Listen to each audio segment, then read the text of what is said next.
taking over, that's a promise, not a threat. Uppercut season off top, you stop breathing. But yeah, no. This weekend, we have a couple of cars, but I think the big one is now Riyadh season is happening in the UK now. All UK. Now this time, we had Crawford Magomedov in the US last month, and now the UK gets their version of it. Main evented by Anthony Joshua versus Daniel Dubois for Dubois' IBF title, which he got upgraded to because he beat the shit out of Hrgovic in that 5-on-5 shit, and which was a good ass whooping. It was a good fight, So basically, obviously, they're selling off now. I mean, although how Dubois got the belt, it is what it is. I mean, Usyk got stripped of it shortly after he unified it against with Fury, and then.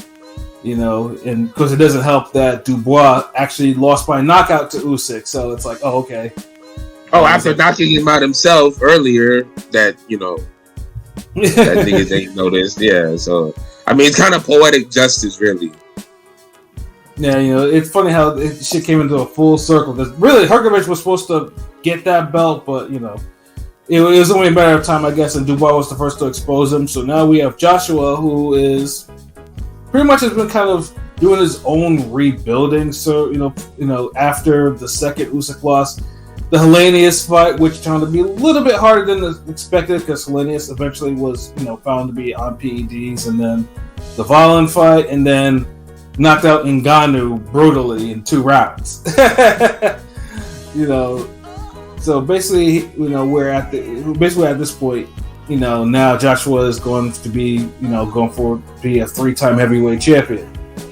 And again, Dubois, I like that Dubois is actually making this little comeback because, like I said, dude looked like he was going to be quitting in every single fight that he had. Like, I mean, Joe Joyce, he quit, although he got his eye broke, and then, the Usyk fight. But Dubois, I think he turned the corner with the Big Baby fight and then the Hrgovic fight. But I still think but Dubois' chin though is not where it needs to be. That nigga is getting knocked the fuck out. Yeah.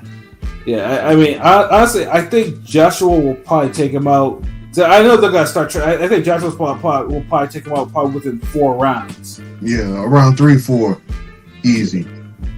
That nigga, yeah, that I don't nigga expect this fight going past 6. Listen, when that nigga gets hit, he starts fucking just I'll give tweaking. 5 rounds. I'll give him 5 rounds. he'll get that nigga Dubois cannot take a punch, yo.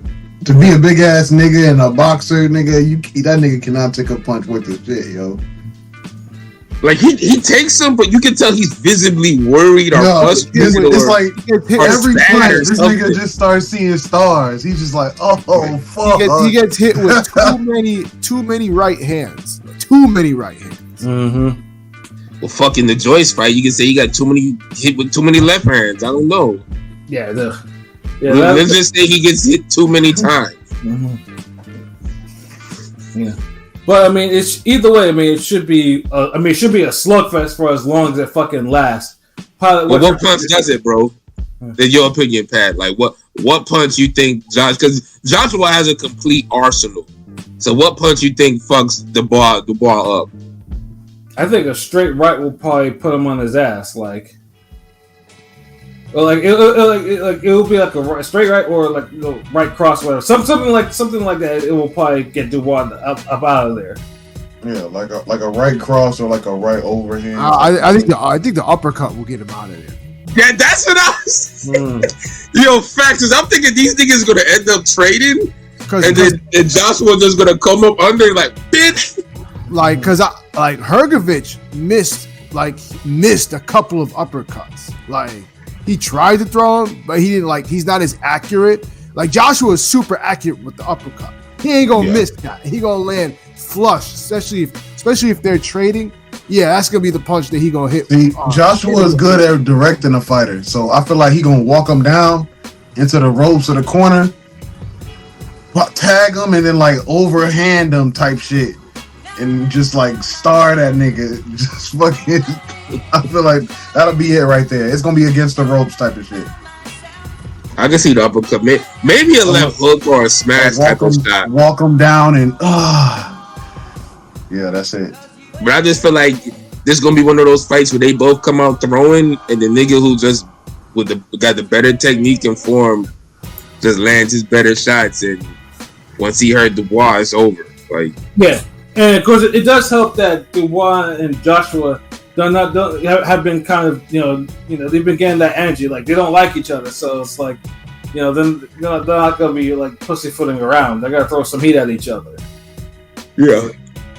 So I mean, but obviously with the main event, which is a good main event, then you have like the undercard, which is kind of like it's a UK card. So I'm getting like unless you've seen some of these guys fight before. I mean, some of them fought in the 5-on-5 shit, like Anthony Kakachi. Well, he fought on Ring of Fire.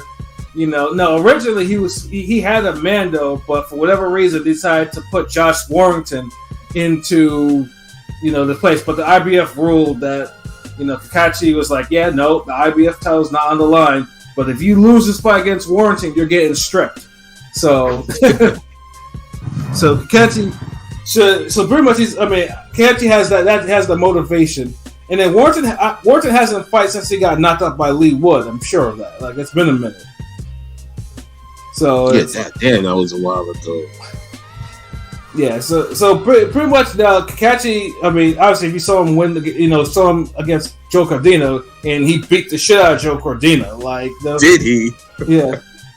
Like Bra was again.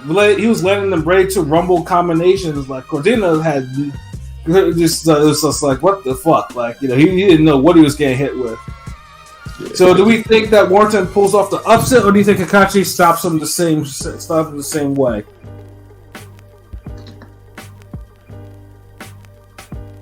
I mean, Warrington we gave him respect for in the past too, but it's clear now Warrington has seen better. Warrington's old. Warrington has a lot of tread on his tires, so I don't know. Yeah, he fought like back-to-back punchers. He fought Lopez and then Lee Wood. Mm-hmm. Yeah, shit. Even Kiko Martinez almost came close. Yeah, Kiko Martinez be punching hard too. Yeah.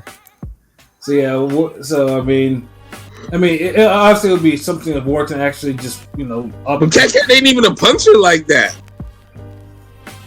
Both of them are not punchers, but for some reason though, they be fucking some opponents up. Like, they do. Yeah, Warrington. But I don't know. This might low key be a better fight than we think it would be. Mm-hmm. But I don't know. Like, cause Warrington still got fight in him, but it's just his durability went down. But he'll take a few shots. Like. Mm-hmm. I don't know. This might be. This might go the distance, or I can see somebody being stopped late. But I feel like this would be a good little scrap, though. Yeah, like yeah. I mean, they're gonna throw hands. Like I said, for two fighters that don't have a lot of KO on their records, like they be fucking their opponents up. Like, so that's the crazy part. So it's like, I mean, I can see either guy getting KO'd by the other, but I'm still leaning towards Kakachi actually knocking Warrington out, like brutally knocking Warrington out. I mean, if he don't knock him out, I can see him outworking Warrington. Yeah, I mean, I think Kakachi might get him out of there like probably about 8 or so. I think that's probably the sweet spot round. What about you, OB?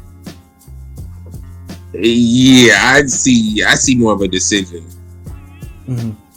If anything, might be but yeah, you're in the right direction. If you're talking about a stoppage, I'm looking at 8, 9, and 10.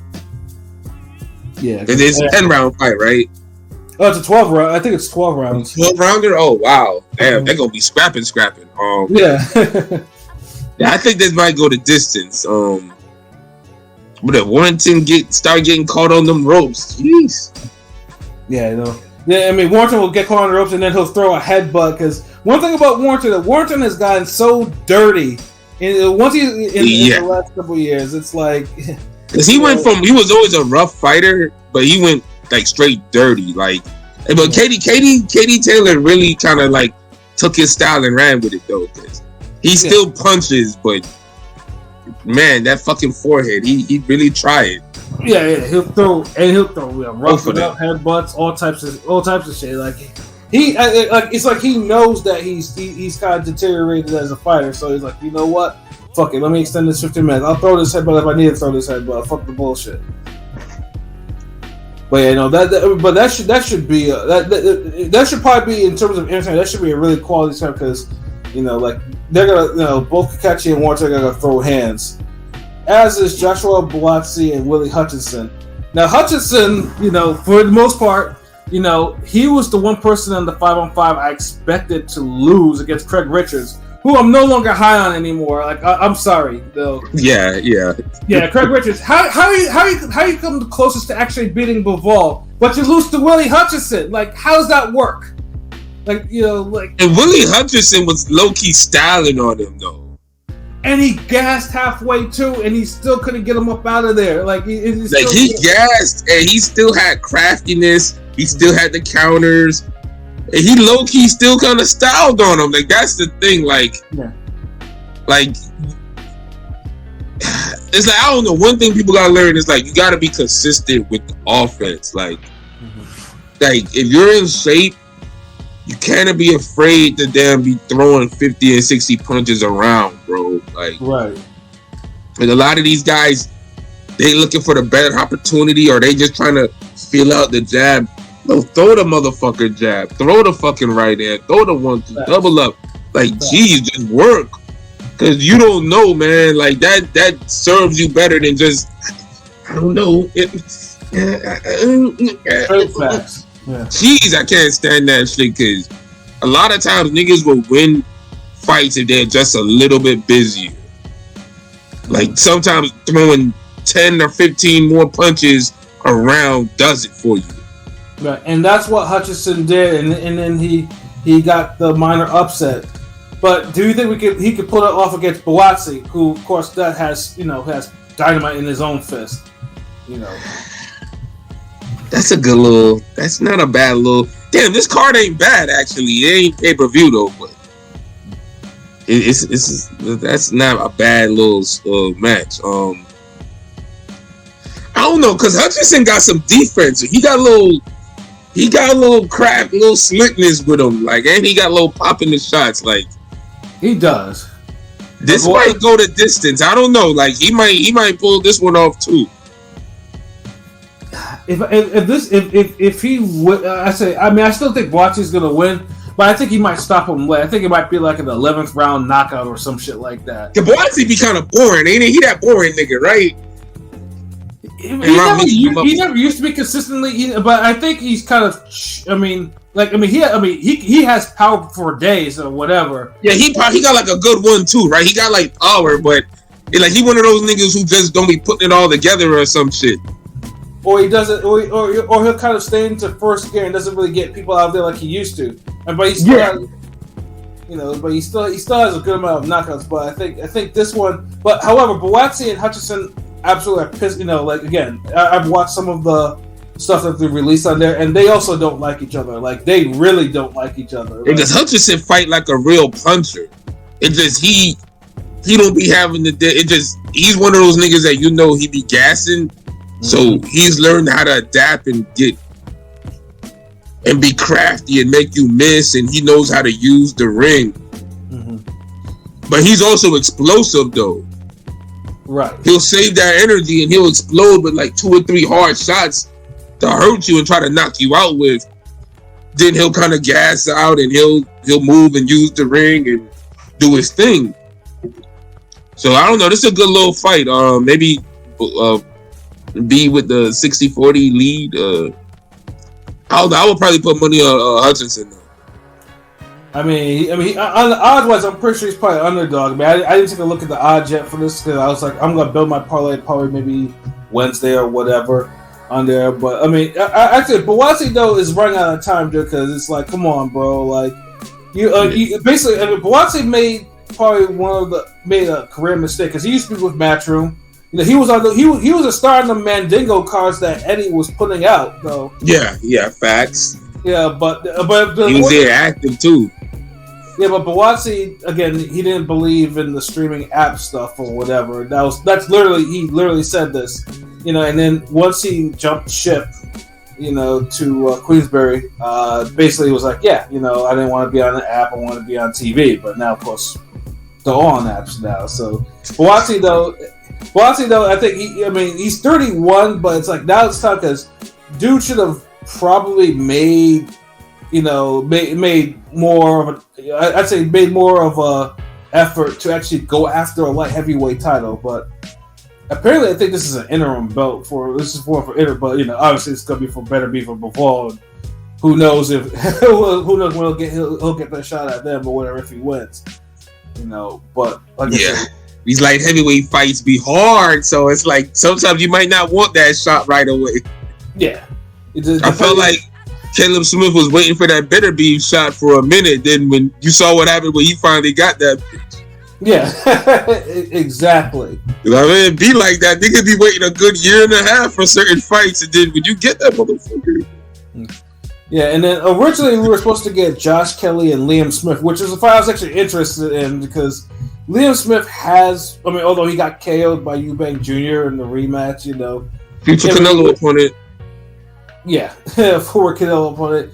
You know, Liam Smith still has enough power to even, you know, to probably maybe do something with Josh Kelly, you know, but I think they got Josh Kelly a replacement opponent because Liam Smith pulled out with a virus infection. So they got, you know, so Josh Kelly got Ishmael Davis, who again, you know, a prospect at 154 on the UK side. Doesn't hit as hard as Liam Smith does, but he's probably fresher and tougher too. So that might actually be a better fight for Josh Kelly.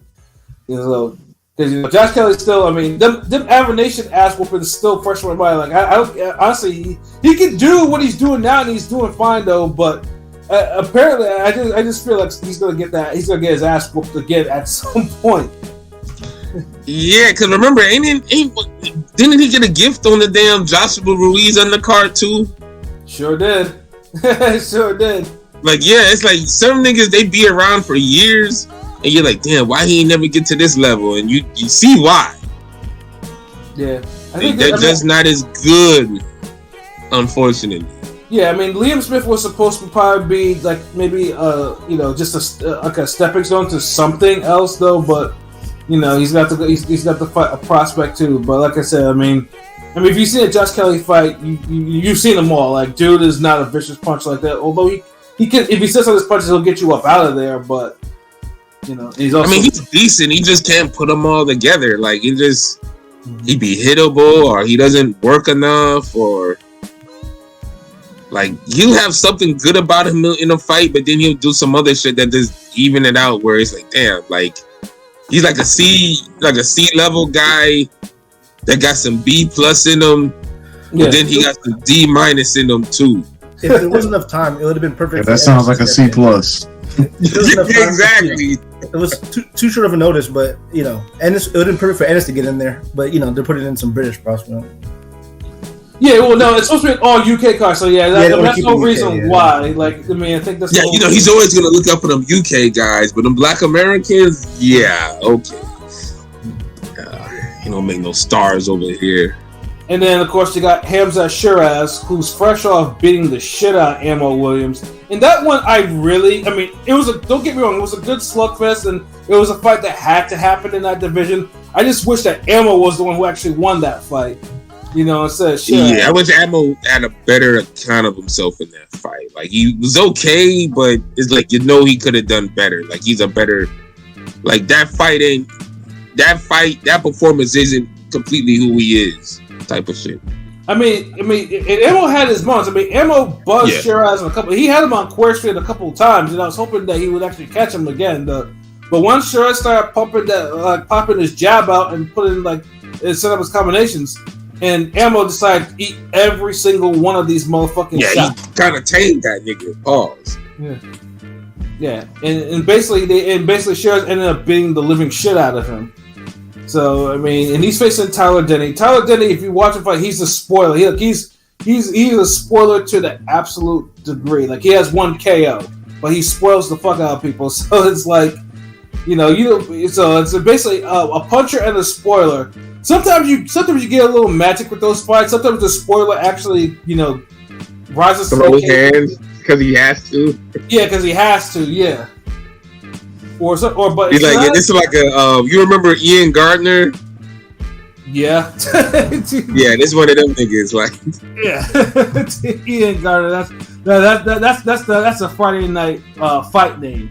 our slash showbox. Slash Showbox too. Yep. Absolutely. Like, oh damn, but yeah, one of them. But this card ain't bad. I actually kind of like. What time it come on, yo? Let me see. I was supposed to find out. Like, I was supposed to go on log on the zone. Let me see what time this shit was supposed to come on. It's a UK card, so it's going to be in the afternoon. Let me just take a quick look. Let's see. There's okay. Fight time. Day of time. Yeah, 3 p.m. It looks like it starts. 3 p.m. Oh, okay. Eastern. Yeah, which is not bad. That's 3 not p.m. bad. 3 p.m. Eastern. The Joshua fight is at 6:30. Okay, yeah. So. Oh wait, this ain't 8 hours? Oh no! Oh, I forgot. Yeah, fucking yeah. They're having a concert too. That fucking Oasis. They're having a concert. Oh my god! Yes, I completely forgot. Yeah. Oh wait, yeah. Oasis. If you like, soft rock and stuff like that, his. I thought they was retired. Like, what the fuck? Like, did he do? How he just find these guys? Like, yeah, it's one of those things. Oasis in 2024, really? Nigga, stop. I mean, English rock band. Liam and Noel Gallagher. That's what they're gonna do. Yeah, they eventually managed to get them a concert in this. I'm just like, geez. So, yeah, I completely forgot. Yeah, and it's like when fuck that show now. Like, I'm like, damn, that killed my enthusiasm for it. Man. Yeah, I mean, for pay-per-view right now, I mean, it's legitimately $19.99. So, I mean, if obviously, damn, that's expensive as fuck for a concert I don't want to see. It's some decent fights. Like, why you giving me the concert? Like, y'all could have just mailed me the CD or some shit, or let me download the performance for later. Yeah, I have no interest in watching Oasis on there, and most likely that'll probably be a piss break. Either that or a long ass piss break. That's a damn. Nobody give a fuck about those blokes. Like, what are we doing? Yeah. Like, let's go down the street, get some wings, roll up, and get jerk chicken. That's like, nigga, that's too much shit to do. Like, nigga said a whole concert. Like, we brought back some old niggas from the 90s. Yeah, no, yeah. I was like, God damn it, and obviously it'll pretty much be the same thing like they brought Eminem for, for Crawford and Imagine like that type of shit, and but It just don't fucking get it, man. And those dudes, Oasis hate fucking rappers. So yeah, yes, they do. They absolutely fucking do. I remember that shit. I think they made a big stink of Jay-Z playing at one of the rock festivals or whatever. Yep. Yeah. They're one of those rockers. They're not very progressive. Just like that motherfucker Gene Simmons from Kiss. Same way. Like, don't like no rappers. Don't like rap in general. And fuck off, your wankers. Yeah. Oh man. Bollocks.